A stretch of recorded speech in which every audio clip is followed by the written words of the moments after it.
Herkese merhaba, kanalıma hoş geldiniz. Instagram'da bana çokça yorum atıp mesaj attığınız bu yakalığımın tarifini bugün sizlerle paylaşacağım.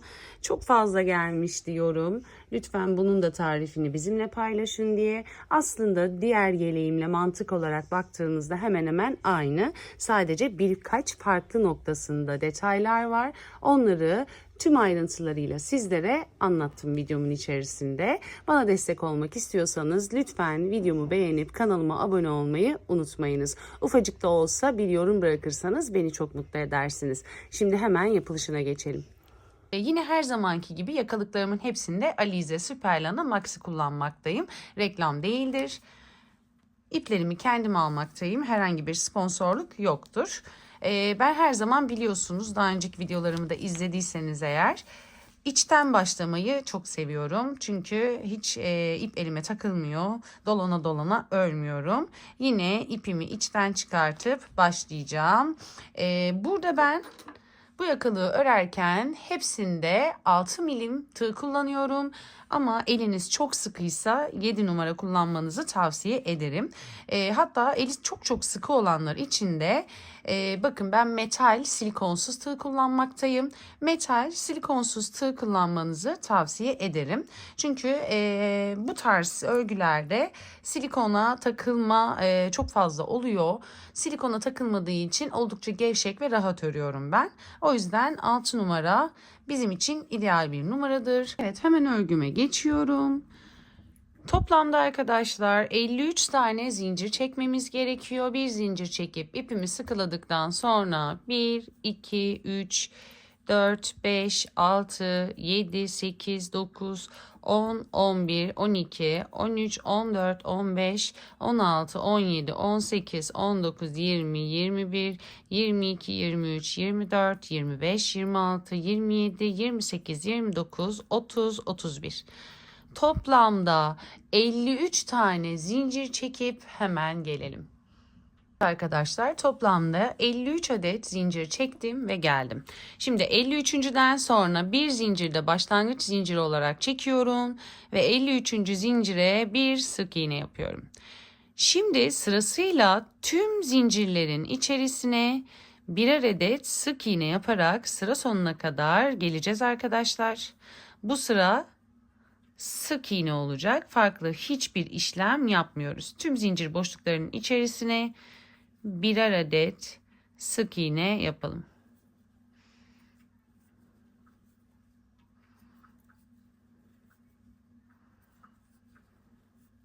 Hemen şöyle göstereyim. Sıra sonuna kadar sık iğne yaparak devam edelim. Arkadaşlar, sık iğnemi yaptım ve geldim. Şimdi arkadaşlar, burada 1, 2, 3 zincir çekip örgümü ters çeviriyorum. Şimdi artık ara boşluklarımız 3 olacak arkadaşlar. Bakın, bu dibini saymıyoruz. 1, 2, 3 tane sık iğneyi atlayıp dördüncünün içerisine batıp 4 tane ikili trabzan yapıyoruz. Dördüncü sık iğnenin 3 atladık, içerisine battık ve 4 tane ikili trabzan yapıyoruz. 2 zincir çekiyoruz. Tekrar aynı boşluğun içerisine batıp 4 tane ikili trabzan yapıyoruz. Aralarda 3 tane tepe boşluğu olacak. 1, 2, 3 atlıyorum. Dördüncünün içerisine batıp 4 tane ikili trabzan.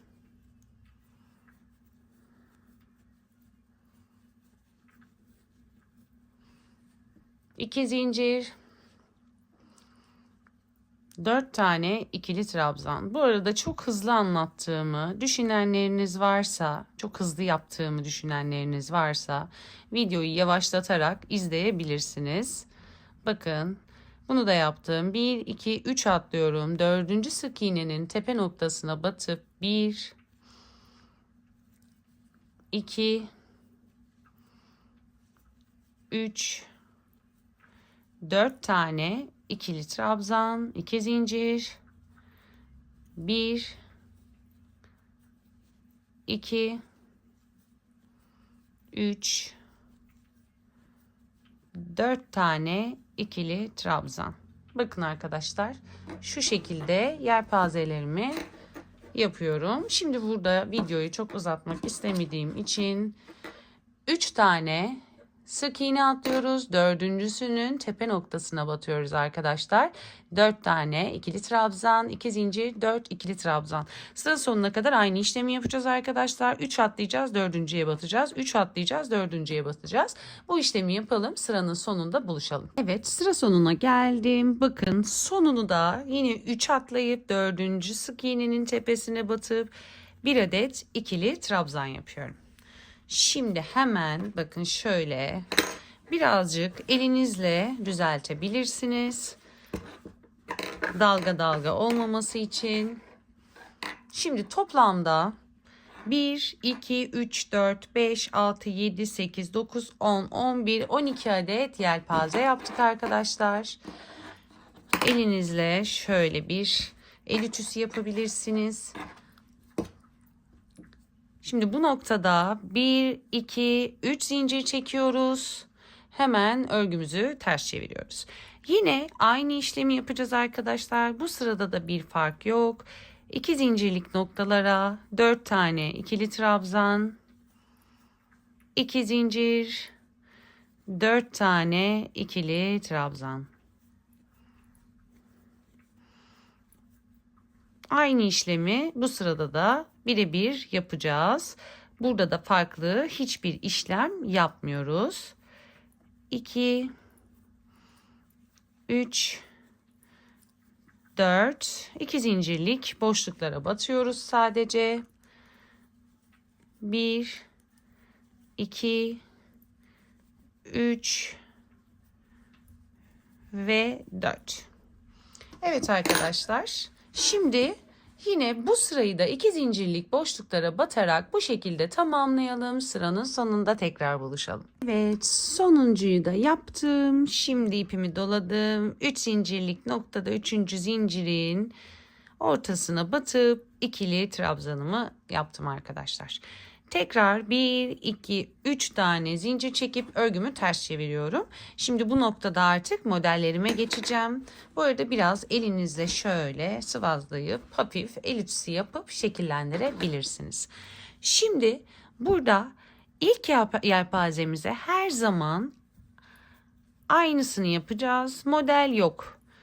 4 tane ikili trabzan, 2 zincir, 4 tane ikili trabzan. 1, 2, 3 ve 4. Şimdi arkadaşlar ikincisine geldik. Bu ikincisine model yapacağız. 1, 2, 3. 3 kere ipimi tığıma doladım.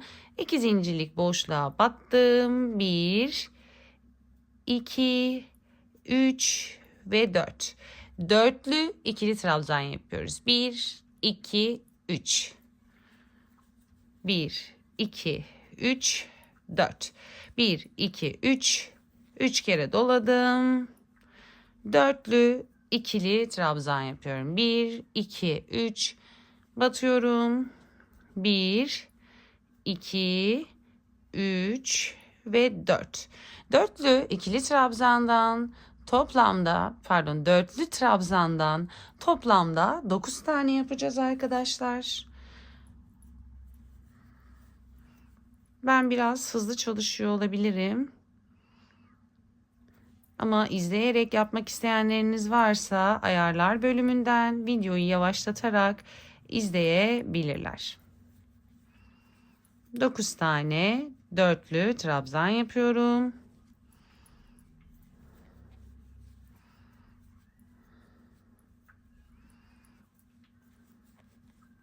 Bir, 2, 3 ve 4 sayalım. 2, 4, 6, 8 ve 9. Evet, dörtlü trabzan modelimizi yaptık. Şimdi hemen yan tarafa atlıyorum. Buraya da yine aynı şekli yapacağız yelpazemizi. 2, 3, 4 tane ikili trabzan, 2 zincir, 1, 2, 3 ve 4. Modelden sonra 2 tane yapmamız gerekiyor yelpazeden. Yandakine atladım. 1, 2, 3, 4, 2 zincir ve 4 tane ikili trabzan yapıyoruz. Hemen şöyle göstermek istiyorum açıp sizlere.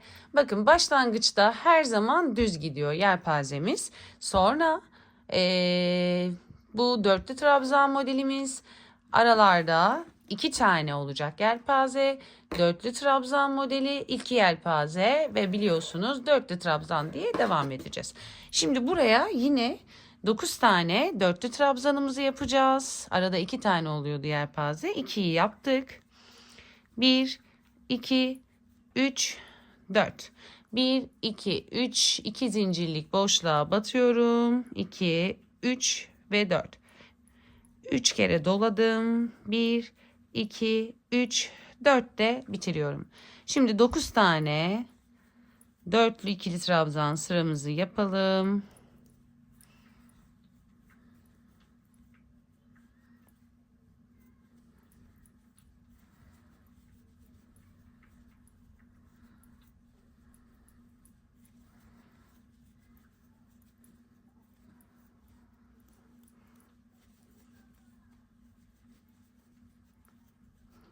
Hemen sayayım. 2, 4, 6, 8. Son bir tane daha var. Onu da yapıyorum.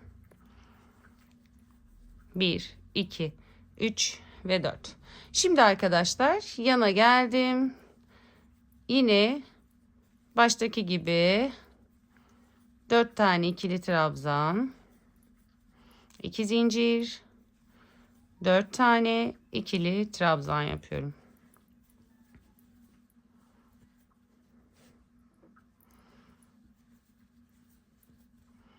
İki tane yapıyoruz demiştik. Yandakine de atladım. Birinciyi yaptım. Şimdi ikinciyi yapıyorum. 4 tane ikili trabzan, 2 zincir. 4 tane ikili trabzan. Evet arkadaşlar, şimdi videoyu çok uzatmayacağım. Hemen size ufak bir püf noktası veriyorum ve sonra bunu yapıp sonunda buluşacağız. Şimdi ne demiştim? Aralarda hep 2 tane kalacak. Dörtlü trabzan sıramı yaptım. Araya 2 yelpaze, dörtlü trabzan, 2 yelpaze, dörtlü trabzan, 2 yelpaze, dörtlü trabzan. Buraya da bir tane yelpaze yapıyoruz. Başlangıçtaki gibi bitiriyoruz. Şimdi sıra sonuna kadar bu söylediğim 2 tane yapıyoruz aralara. Bu dörtlü trabzan aralarına 2 tane yapıp sıra sonunda buluşalım. Yani tekrar söyleyeyim. Hemen buraya dörtlüyü yapıyorum. Yani dörtlü ikili trabzanımı yapıyorum 9 tane. Sonra 2 tane yelpaze yapıp tekrar dörtlü yapıp sonu da tek bitiriyoruz. Şimdi bunu bitirelim. Sıranın sonunda buluşalım arkadaşlar. Evet, bu sırayı da bitirdim. 3. zincirimin içine batıp ikili trabzanımı yaptım. 1, 2, 3 zincir çekip örgümü ters çeviriyorum. Şimdi buraya yine aynı ilk boşluğa 1, 2, 3, 4 tane ikili trabzan, 2 zincir, 4 tane ikili trabzan yapıyorum.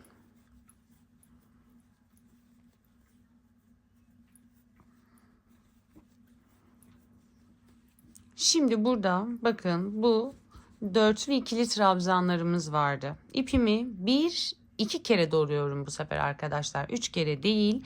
Hemen ilkinin tepe noktasına batıp üçlü trabzan yapıyorum. Bir zincir çekiyorum. 2 kere doluyorum. Yanındakinin tepe noktasına batıp üçlü trabzan yapıp bir zincir çekiyorum. 2 kere doluyorum. Hemen yanındakinin tepesine batıp üçlü trabzan yapıyorum. Bir zincir çekiyorum. 2 kere doluyorum. Sırasıyla tüm tepe noktalarına batıp üçlü ikili trabzan, bir zincir. 2 kere doladım, battım. Hepsini çektim. Bir zincir çektim. 2 kere doladım. Sırasıyla tepe noktasına batıyorum. Üçlü trabzan yapıyorum. Bir zincir çekiyorum. Aynı işlemi tüm tepe boşluklarına uyguluyoruz arkadaşlar. Üçlü trabzan, bir zincir, üçlü trabzan, bir zincir. Son tepe noktasına da batıyorum. 2 3 tane üçlü trabzan. Bakın bitti. Sonda zincir atmıyoruz arkadaşlar. Hemen buraya gelip 1 2 3 4 tane ikili trabzan yaptım. Aynı işlemi yapıyorum. Devam ediyorum. Bir farklılık yok. 2 3 ve 4. Yanındaki boşluğa atladım. Aynı yelpazeyi yapıyorum. 3 tane ikili trabzan. 2 zincir. Pardon, özür dilerim. 4 tane ikili trabzan.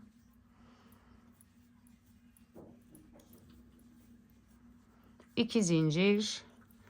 4 tane ikili trabzan.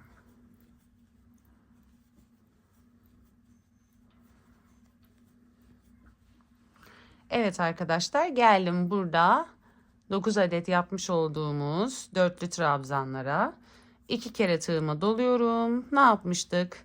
Hepsinin tepe boşluğuna bir kere batıp bir zincir çekip üçlü trabzan yapıyorum. Bir zincir çekiyorum. Sırasıyla tüm tepe noktalarına üçlü trabzan yapıp bir zincir çekiyoruz. Bir zincir, üçlü trabzan, 3 zincir çektim. Pardon. 2 zincir çektim. Tepe noktasına battım. Üçlü trabzan, bir zincir. Üçlü trabzan, bir zincir. Üçlü trabzan, bir zincir. Evet arkadaşlar, burada da farklı hiçbir şey yok. Buradaki modelli kısmımıza üçlü trabzan, bir zincir, ikili yerler aynı şekilde, üçlü trabzan, bir zincir, bakın ikili yerler aynı şekilde devam edecek. Bunu da yine aynı başlangıçta yaptığımız gibi sıra sonuna kadar yapıp sıra sonunda buluşalım. Evet, bu sırayı da bitirdim. Hemen şimdi 1, 2, 3 zincir çekiyorum. Örgümü ters çeviriyorum. Şimdi burada artık bu dörtlü yaptıklarımızı ikiye düşüreceğiz arkadaşlar. Hemen göstereyim. 2 zincirlik boşluğa batıyorum. 1, 2, 2 zincir. Hemen aynı boşluğa 1, 2 tane ikili trabzan. Burada bakın otomatikman ikiye düşürdük bunları. Şimdi devam ediyorum.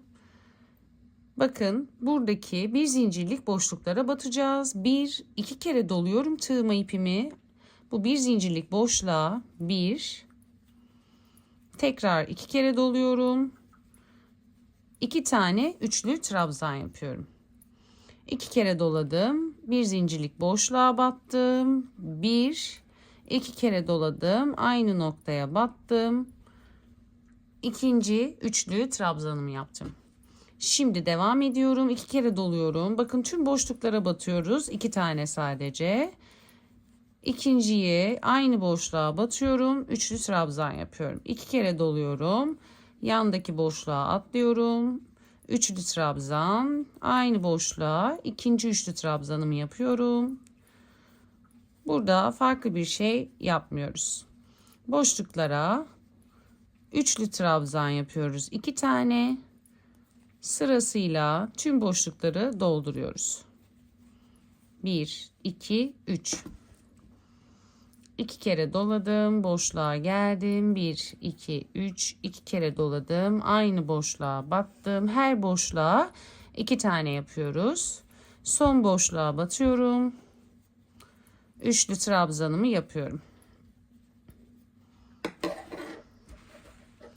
şöyle bir görüntü elde etmemiz gerekmektedir. Şimdi hemen geldim 2 zincirlik yelpaze boşluğumuza, aynı başlangıçta yaptığımız gibi 1 2 tane ikili trabzan, 2 zincir, 2 tane ikili trabzan, yandaki yelpazeye atlıyorum. 1 2 2 zincir, 1 2 tane ikili trabzan. Evet, şimdi sıra sonuna kadar aynı mantıkla devam edeceğiz. Yelpazeleri 4'ten 2'ye düşürdük arkadaşlar. Burayı genişletirken burayı daraltmış olduk. Şimdi sıra sonuna kadar aynı işlemi yapacağız.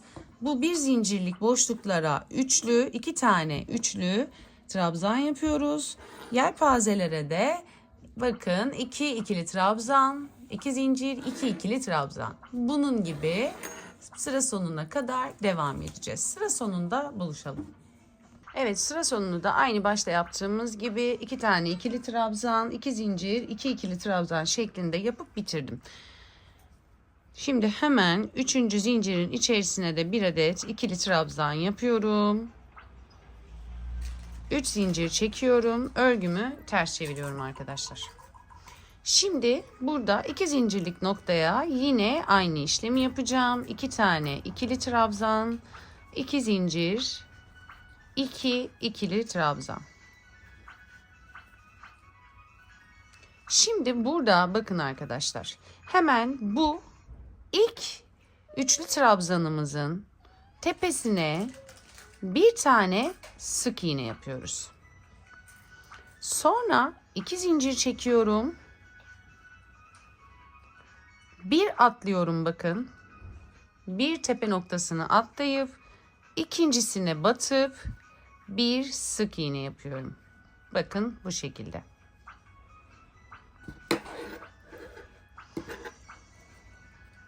Şimdi 2 zincir çekiyorum. Bir atlayıp ikinci sık iğnenin tepesine bir sık iğne. 2 zincir çekiyorum. Bir atlayıp ikincisine bir sık iğne yapıyorum. 2 zincir çekiyorum. Bir atladım. İkincisinin tepesine bir sık iğne. 2 zincir. Bir atlıyorum. Sık iğne yapıyorum. 2 zincir. Bir atlıyorum. Sık iğne yapıyorum. 2 zincir. Bir atlayıp sık iğne yapıyorum. Bakın sonda bir tane kalıyor. Buna da batmamıza gerek yok arkadaşlar. O şekilde kalabilir. Eğer daha geniş isterseniz bakın bu zincirlere 2 değil 3 tane de zincir çekebilirsiniz. Bu tamamıyla size kalmış. Deneyerek bunu yapabilirsiniz. Şimdi hemen 2 zincirlik boşluğa geldim. 2 tane ikili trabzan, 2 zincir, 2 tane ikili trabzan yapıyorum. Yan tarafa atladım.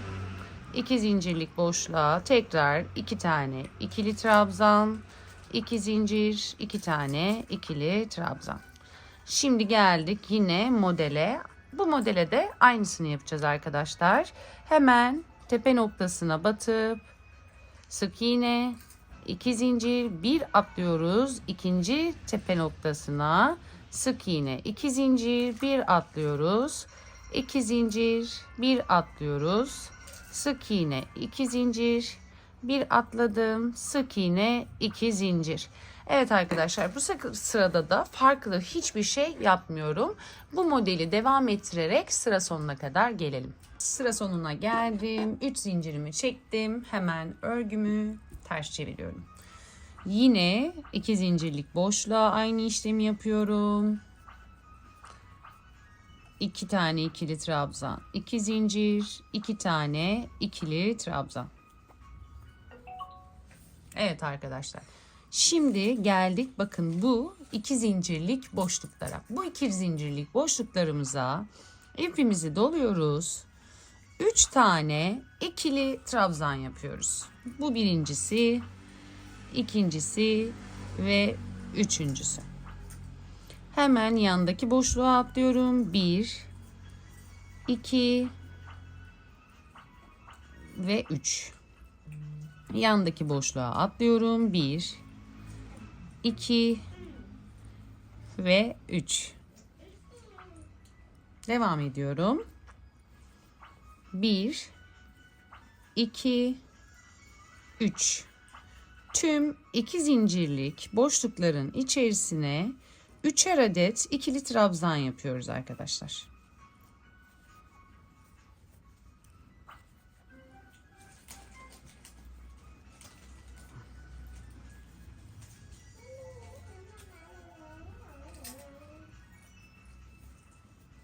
Evet, bakın. Bu şekilde boşluklarımızı tamamlıyoruz. Gelelim yelpazelere. Aynı şekilde devam ediyoruz. Artık bunları hiç bozmayacağız. 2 tane ikili trabzan, 2 zincir, 2 tane ikili trabzan. 2 tane ikili trabzan, 2 zincir, 2 tane ikili trabzan.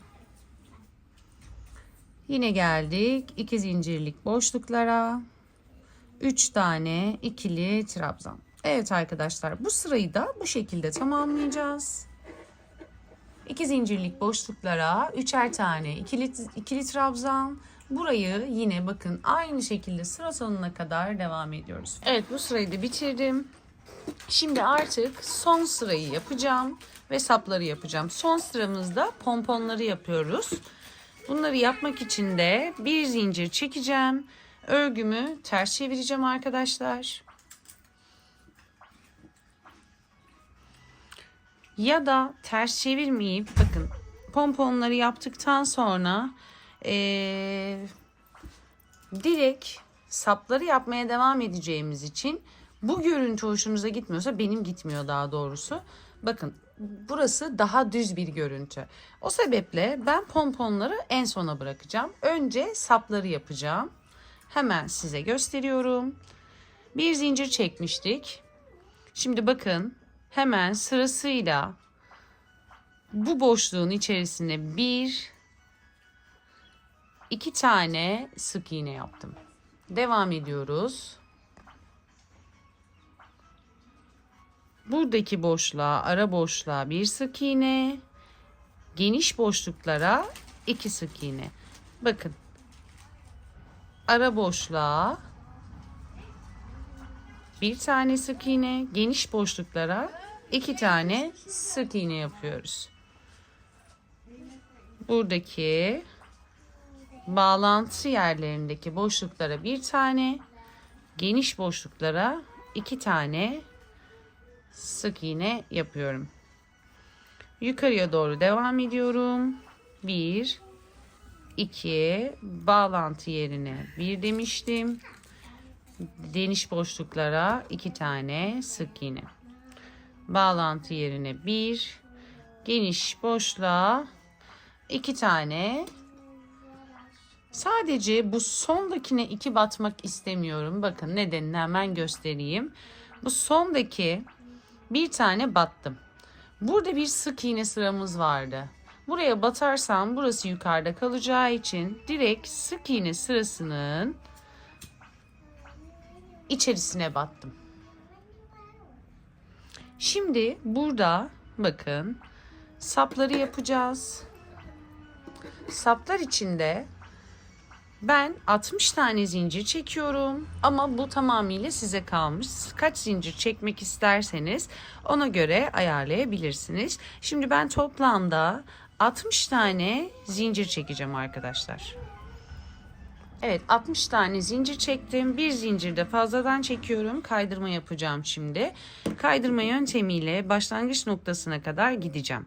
Bakın bu arkadaki kesik çizgilere batacağız. Şurada gördüğünüz zincirin içine ya da tek kanadına değil.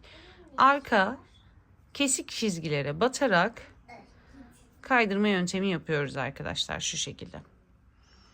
Arka kesik çizgilere batıyoruz. ve kaydırıyoruz. Arka kesik çizgiler. Sıra sonuna kadar bu şekilde kaydırarak sapımızı hazırlamış oluyoruz. Evet, sıra sonuna kadar kaydırmamı yaptım ve geldim. Dilerseniz daha ince de bir sap yapabilirsiniz. Kaydırma yapmak zorunda değilsiniz. Sadece zincirle de çalışabilirsiniz. Şimdi yine sırasıyla sık iğneleri yapmaya devam edeceğim. En son buraya batmıştım. Şimdi bakın, koyu renk bir ip tercih ettiğim için çok net gözükmüyor ama umarım anlayabilirsiniz. İlk tepe noktasına battım. Zincir tepe noktası, daha doğrusu burası. Sık iğneyi tersten yapmıştık. Terste kaldı.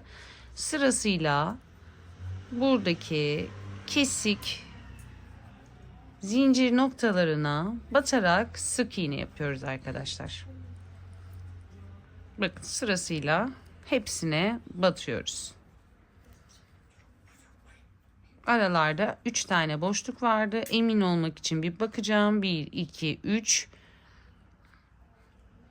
1, 2, 3 birim. Bir tane fazladan batmışım. Demek ki şu başlangıçtakini fazla battım büyük ihtimalle. Hemen düzenliyorum. Buraya batıyorum arkadaşlar. Birinci sık iğnem. 1, 2, 3 tane ara boşluk vardı. Şimdi tam oldu. Evet arkadaşlar, burada tüm kesik çizgilerin, yani zincirlerin, zincir çekmiştik hatırlarsanız, tepe noktalarına birer tane sık iğne yaparak sıra sonuna kadar devam edeceğiz.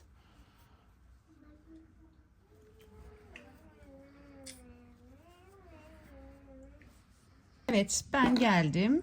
Bu taraftaki sapımı da yaptım. Yine 60 zincir çektim. Kaydırarak geri geldim arkadaşlar. Şimdi artık bu köşeyi aşağıya doğru sık iğne yaparak tamamlayacağım. Ne yapmıştık burada? Hemen buradaki sık iğnenin birleştirme boşluğuna batmıştım. Bir sık iğne buraya yapıyorum. Derin boşluklara 2 tane demiştik.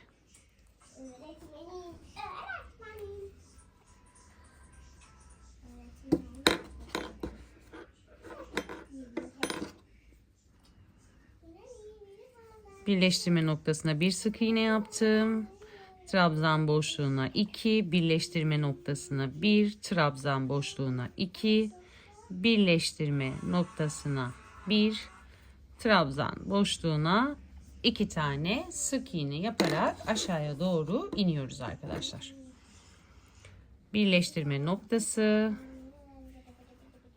trabzan boşluğuna 2, birleştirme noktası, trabzan boşluğuna 2.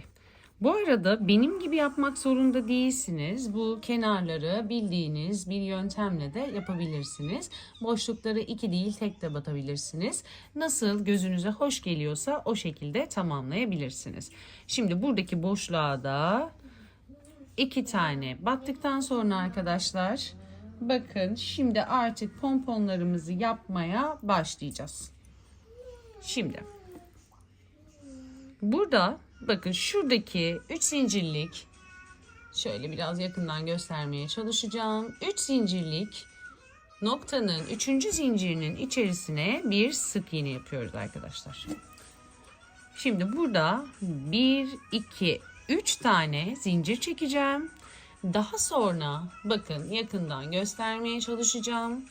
Alttaki sık iğnenin, bakın ilk yaptığımız sık iğnenin tek kanadına, ön tek kanadına ve buradaki başak şeklinde gözüken sık iğnenin soldaki tek kanadına batıp ilmek çıkartıp kaydırıyorum ve diğer ilmeğimden geçiriyorum arkadaşlar. Daha sonra sırasıyla ikinci trabzanın tepesine battım. Hemen yanındaki trabzanın tepesine battım. 2 tane sık iğne yaptım. Şimdi bu 2 zincirlik boşluğa batıyorum Bir sık iğne yaptım. Yani 3. sık iğnemi yaptım. 1, 2, 3 tane zincir çektim.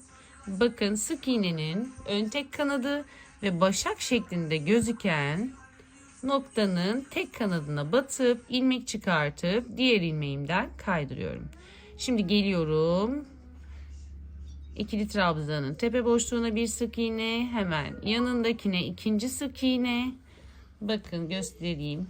Şöyle elimle biraz da düzeltmek istiyorum. Şu şekilde aralarda 3 tane ikinciyi yapmıştım. Şimdi 3. sık iğneyi de yapıyorum. Her üçüncüsünde 3 tane zincir çekip yan kanatlara şu şekilde ikisine beraber batıp ilmek çıkartıp diğer ilmeğimden kaydırıyorum.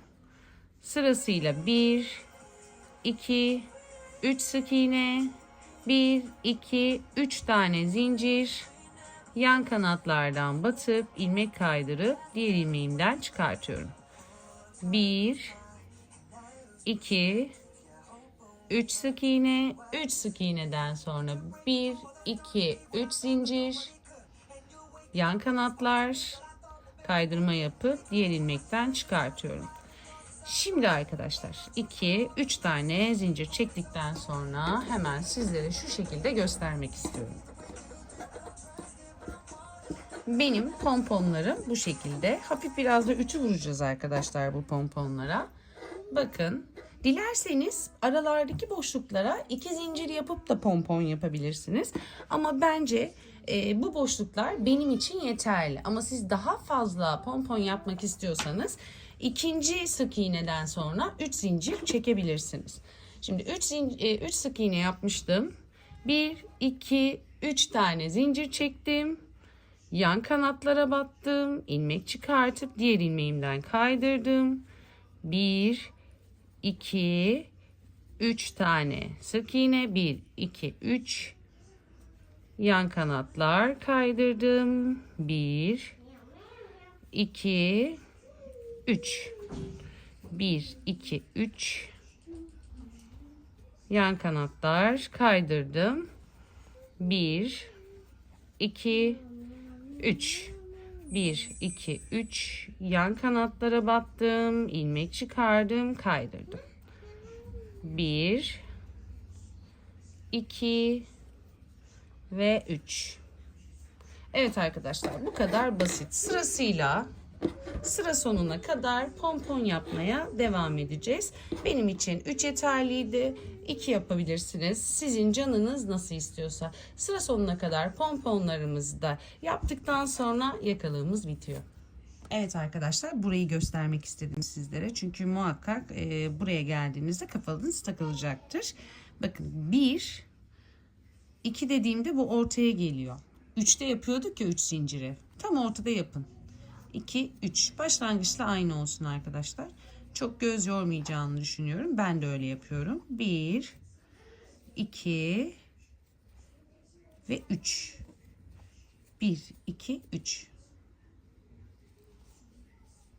Evet. Burada da ipimi keseceğim. İpimi çıkartacağım. İğneme geçirip muntazam bir şekilde aralardan geçireceğim. Evet arkadaşlar, yakalığım bitti. Hemen şu şekilde birazcık el ütüsü yapalım. Hafif birazcık ütü de vurabilirsiniz. Ütünüzün yün ayarı varsa yüne getirip hafifçe üzerinden geçebilirsiniz. Yoksa çok hafif buhar tutmanızı tavsiye ederim. Yoksa bunu hep söylüyorum. Akrilik ve yün ipleriniz yumuşayabilir. Yani tamamıyla bu yakalığın formunu bozarsınız eğer düzgün üstleyemezseniz. Şimdi elimizle birazcık el ütüsü yapalım, şekillendirelim. Bu çok önemli. Oldukça tok, sıcak tutacak ve şık bir görünümü olan bir yakalık oldu. Çok soruyordunuz bana, bunun neden tarifini vermiyorsunuz diye. Umarım beğenirsiniz.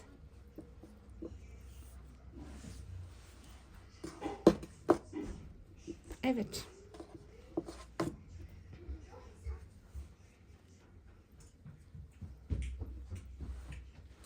Yakalım bu şekilde arkadaşlar.